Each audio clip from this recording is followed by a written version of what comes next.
Viewers, the Chinese already have a very close working relationship with Pakistan. We are quite well aware of how they work together to try and upend India in various global fora, and of course, on our northwestern frontier when it comes to dealing with terrorism that arises out of Pakistan. What we didn't know is the degree to which China now has been able to sway Nepal, one of our oldest and most dependable allies in the subcontinent, to start making statements that go against the spirit of our historical ties. Now, the reason I'm giving a benefit of doubt to Nepal on the back of a territorial claim that it has made against India is because of the historical context of our relationship. The only reason why perhaps it has now decided to behave in a manner that one wouldn't expect of an ally is because it is being put up to behave in that particular manner. Maybe the political establishment today sees greater benefit in aligning with China and its interests rather than New Delhi. Is this something that we should have been better prepared for?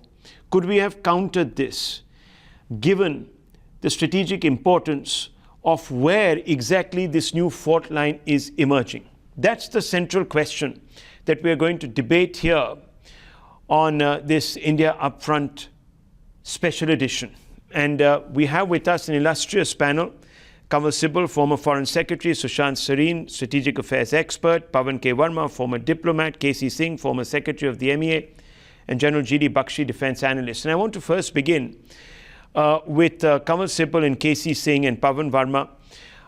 Let me first ask you, from a diplomatic perspective, Mr. Kanwal Sibal, can India ever turn the tables on China increasingly as we go forward and we come into certain clashes with them in our own immediate neighborhood and, of course, on the world stage? Well, before I answer that question, let me tell you, I've served in Nepal. I was Chargé d'Affaires for a very long time. They've always played the China card against us. It's nothing new. And I was involved in various efforts to prevent the Chinese from coming close to our border in the Tarai, because the palace was always playing games. And in fact, they had built up the Maoist party in Nepal as a counter to the Nepali Congress. It's an old problem. The thing is that with China becoming more and more, stronger economically, financially, and with this Belt and Road Initiative and the huge financial resources at their command, which they want to utilize to build constituencies for themselves in various parts of the world, and especially in India's neighborhood. Whereas earlier, China was a little reluctant in terms of countering India and Nepal. Now, not only they are more willing to do that, but the Nepalese see that they can derive much more benefit from a stronger economic China. And since China has developed huge infrastructure in Tibet, which they want to bring into Nepal, that's another attraction for the Nepalese. Now, the problem is that you have a communist government in Nepal. And this communist government, especially Prime Minister Oli, they ideologically inclined towards China, and this has compounded our problems. Now, with regard to countering China in Nepal, it's not going to be easy. They have entrenched themselves very considerably. There are certain things that we can prevent from happening. For example, the road that they want to bring right from Tibet to Kathmandu and then on to Lumbini. The road from Kathmandu to Lumbini, which is part of China's designs to gain ascendancy on the Tibetan, on the Buddhist circuits, etc., that can be prevented. But it will be a struggle, because now Nepal is, instead of Tibet, it's become a buffer between India and China. And China, because of its physical closeness to Nepal, contiguity with Nepal, and the fact that they want to force the Nepalese to cooperate with them to contain the Tibetan diaspora there. These are issues which we'll find very difficult to handle. At best, what we can do is to try and counter China. But the point is that if we get into this game where we have to match China rupee for rupee and yuan for yuan, it is going to be very difficult. The Nepalese have to realize that they have huge stakes in India with an open border and with all the traditional ties that they are between the two countries. And all their channels of communication are actually through India. So if they play this foolish diplomatic game of equating India and China, at the end of the day, they are going to suffer because at some point in time, perhaps the Indian decision makers would decide that Nepal has to be strictly warned that they cannot hurt India's defense security in the manner which they are doing. Well, that, of course, wisdom has to dawn on Nepal. But as of now, and I'm reading out this statement by the Prime Minister of Nepal, Mr. Oli, and he says, and Mr. K.C. Singh, pay attention because I'll come straight out to you. We will now be relentlessly engaging to realize those areas back through diplomacy. The issue will not fade away anymore. We are least bothered if anyone gets angry, and we will reclaim that land at any cost. Now, this sort of confidence is only coming because the war chest, so to speak, the diplomatic war chest is burgeoning with yuans. That's one way of looking at it. Ideologically, you might have some sort of a equation, but definitely this is the ring of money. Now, we are being told by Kamal Sibbal, let's not get into this sort of, countering rupee and for yuan kind of situation. But is it coming down to that? Or is there any other way that we can counter China at its own great game? Look, we are conflating three things. There is the old issue of the 1815 treaty, which the British had with the Nepalese, and its interpretation. Mahakali and what is the place from where Mahakali originates. Then there is the 1997 issue. When you open the pass, when we opened the Lipu Lake Pass for trading with China, that's where it came on the table, the issue, and the Nepalese said, no, this area is ours. Next is the problem of 2015, which is when we had to when we blockaded Nepal, and because they were not willing to listen to messages sent by the current government on how the constitution should be tweaked. And I think, so there is a hurt, there's a historical hurt, there's a hurt which started in 2015, but what is now happening is that we should not allow Prime Minister Oli to provoke us, because he is running into a very serious problem domestically. And you would have seen that the Chinese ambassador, and this was really peculiar, at the beginning of this month, was running from one person to the other to make sure that the Nepalese Communist Party does not fall apart. Now, Indian ambassadors used to have that kind of leverage. But for the Chinese ambassador to be playing this kind of, carrying scotch tape around to fix a government, there was a problem which was there. And that problem has surfaced because of two things. There are corruption charges against the Prime Minister, and that involves the medical aid coming from China and things bought from China to alleviate the crisis created by COVID. And the Prime Minister coming up with two ordinances which were going to affect the civil liberties, and more than that, affect the way decision-making is made in the Constitutional Council. And that is where I think the old alliance between the Maoists and the Communists, because as you know, the Nepalese Communist Party is an omnibus of two different parties. Yes. And Prachanda has been basically upset with that. So there is a good deal of infighting taking place. There have been charges of an MP being kidnapped. There are all kinds of things which are happening. So we should not, Oli is now trying to create a distraction. He is trying to pick up a quarrel with India. He knows that the Chinese would not be unhappy with it. But at the same time, we should realize it is more complex than just the Nepalese government versus India. And so we have to play our cards. We don't have to concede any interest. But at the same time, if you are provoked, we'll be helping Oli. General Bakshi, so K.C. Singh would say, don't get provoked. Don't bail out Oli by allowing him to play the savior of the nation card. Lie low for now. Do you think that's sane advice, or do you think the time has come that we confront the dragon in the room? And that dragon really is China, because these are all proxies, these are client states. Rahul, I completely agree with Ambassador K.C. Singh. In the armed forces, especially the army, we have great ties across the border because of the boys who have served with us. In my own regiment, there are these Gurkhas. Look, so the fact is, you will be playing into Oli's hand if you let him get away with this patriotic canard. Look, you ask every Nepali, and today he thinks his country's narrative is absolutely right. And if you want to contest him on that particular thing, every single Nepali will be, will take Oli's side because it is nationalism. Don't fall into that trap. Fight the dragon. Don't fight a small-time country like Nepal. Fight the dragon. And K.C. Singh has put the background beautifully, I think.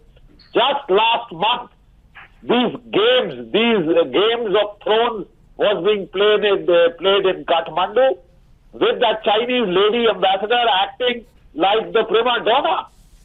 She got Prachanda there on the table, and she got all the Communist Party, personalities together to save the government of Oli from falling from these corruption charges. If you now get into a nationalist muscular game with a country 100 your size and your potential, you are just playing into the hands of Oli. Okay. Let the contradictions of the Oli government, let it collapse. Work towards that. The biggest self-goal, I repeat, the biggest self-goal that India did was putting the Maoists in power in Kathmandu. We did it. We let the Jholawala JNU gang take us for a ride. We are today paying for it. Okay, well, tactical taciturnity, if you want to call it that, is okay for now. Sushant Sareen and Pawan Verma. Sushant Sareen, it's okay for now, but at some time we will have to defang the dragon. And how do you fight the dragon? And can we even fight the dragon in the long term? How do we do it? No, look, it's not just the dragon. I think it's the kids of the dragon, people like Oli. While I can understand where Ambassador K.C. Singh is coming from, I don't agree with this thing.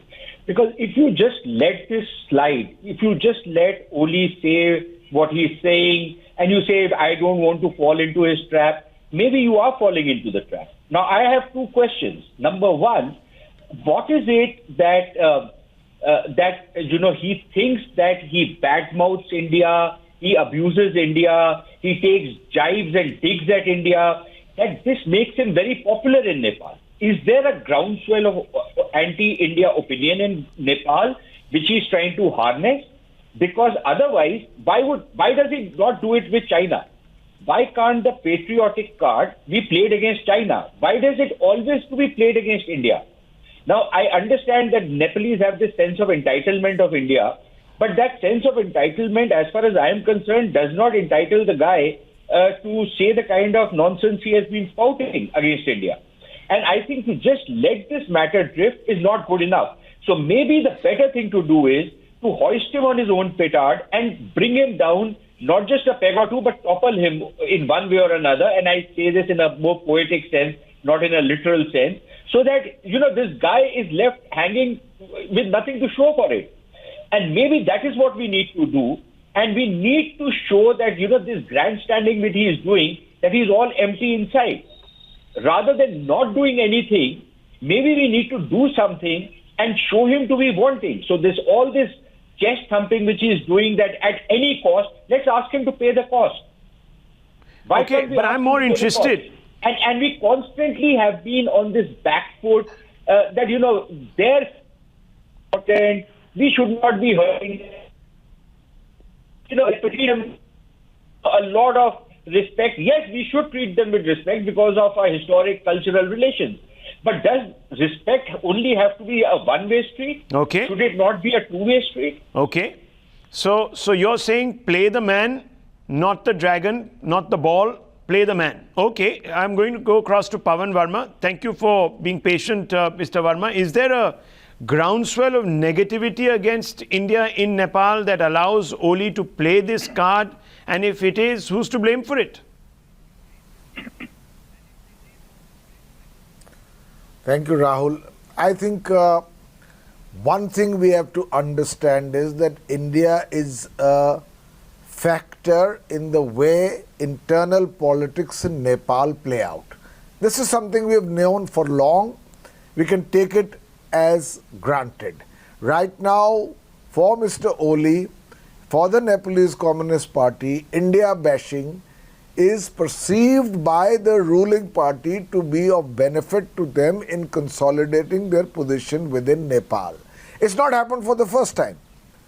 So India needs to understand that in Nepal politics will play, and there's an old Chinese saying, Rahul, why do you hate me? I have not helped you. And it always kicks in with a big country and a smaller neighbor.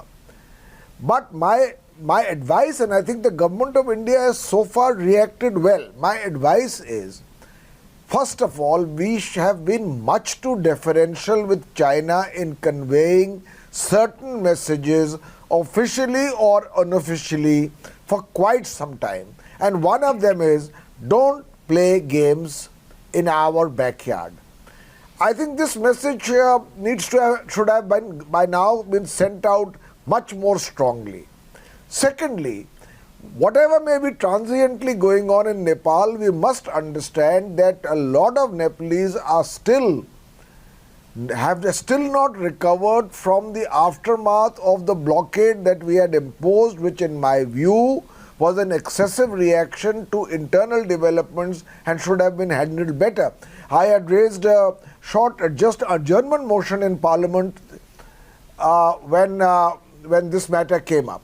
Thirdly, we must understand that geography, history, culture, ethnicity are on our side.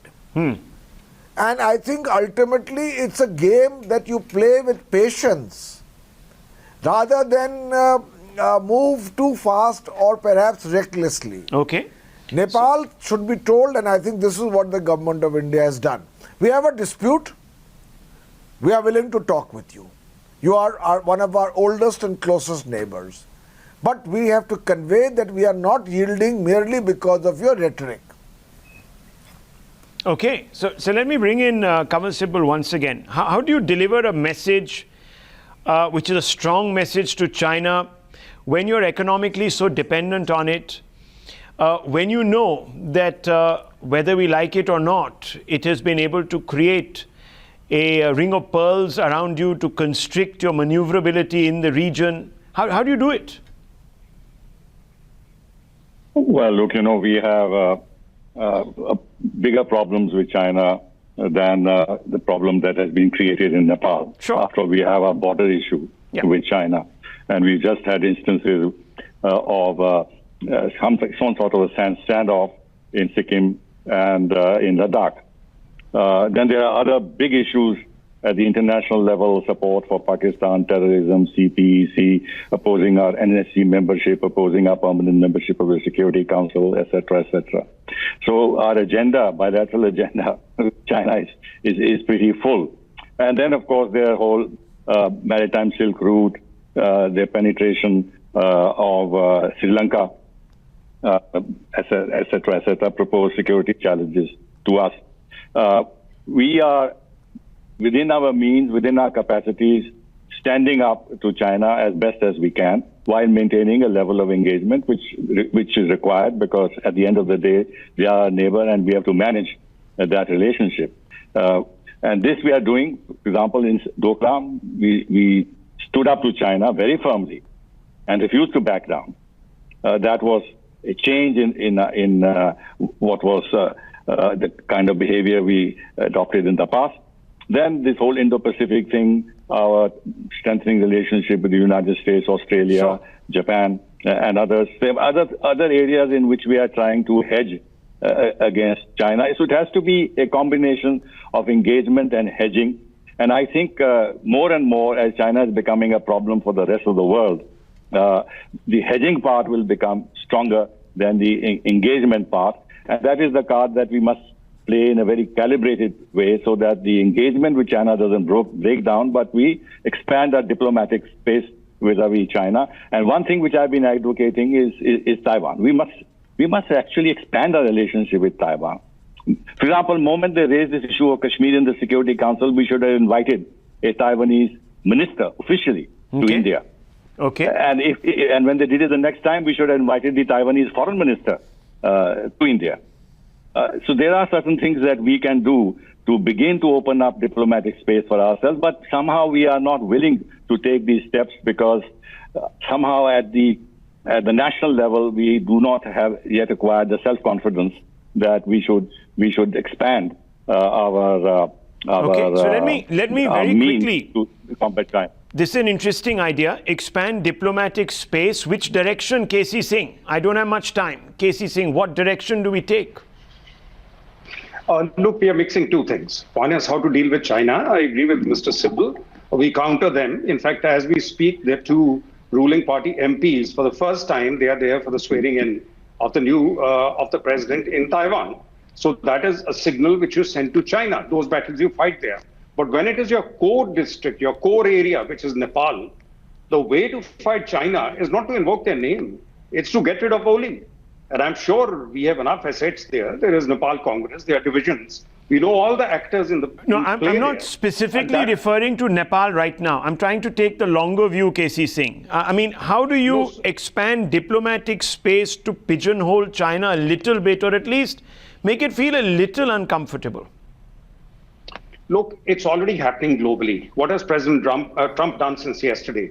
He's told the Chinese companies to be looked at to prove it before they're listed there on a New York Stock Exchange, that their listing will be reviewed and they'll have to prove that they are not state entities. Now, that's a very major thing. That's a financial decoupling of a cataclysmic nature because some of those companies are huge, like Alibaba.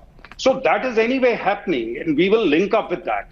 But the way to handle China is get rid of their puppet in your neighborhood and get a government in Kathmandu, and which is a snub to China, because the signal goes out all through your neighborhood that if you seek the protection of China, it can't save you. It does not understand how democracies work. Your ambassador can run around from pillar to post. But if the prime minister becomes unpopular and his party cracks, that is the signal you send out. But we don't name China. Why should we give them extra importance? Sure. By saying, no, please leave China. Make them leave China, diminish their influence. Well, the Chinese are adept at creating really an assembly line of puppets. That's another problem. General Bakshi, one goes, another one will come. We've seen it in Sri Lanka, we've seen it in Pakistan. And of course, the Maldives now. Look, Rahul, you talk to the people in Kathmandu. What are they talking about? Only the Ceausescu of Nepal. He is that corrupt. And I totally go along with what KC Singh is doing. You think the way to do this is to get into a military confrontation with Nepal? That would be a joke. We will reduce ourselves to a joke. You are known by the enemies you keep, man. We are a big country. We are a big power. We don't go around fighting the Royal Nepal Army or now the Republican Nepal Army. Yeah. The fact of the matter is the way to go is if a person cocks a snook at you, well, there will be a price to pay. You got to survive in this neighborhood. And as Pawan Verma Sahab very rightly brought out, the local politics in Nepal are quite colored by the India factor. They are very highly colored by the India factor, and I think we have to pull those levers now. And India can do it. India has done it in the past. This is nothing new. This is not rocket science. The problem is Oli. Fix that problem. Okay. He's been saying that the Chinese corona is better than the Indian corona. I think he needs to be shown his place, because let the people of Nepal show him his place. He's a Ceausescu. He's that bloody corrupt. Well, maybe an information campaign or an information counter campaign can be run at a more basic level, perhaps to influence voting behavior in Nepal. I don't know. But there are ways and means that can be adopted if you want to get rid of Oli in a manner that is not belligerent. Okay, we leave it at that. We've heard a cross-section of views. I'm sorry I couldn't accommodate everybody. I only had that limited time. Thank you very much.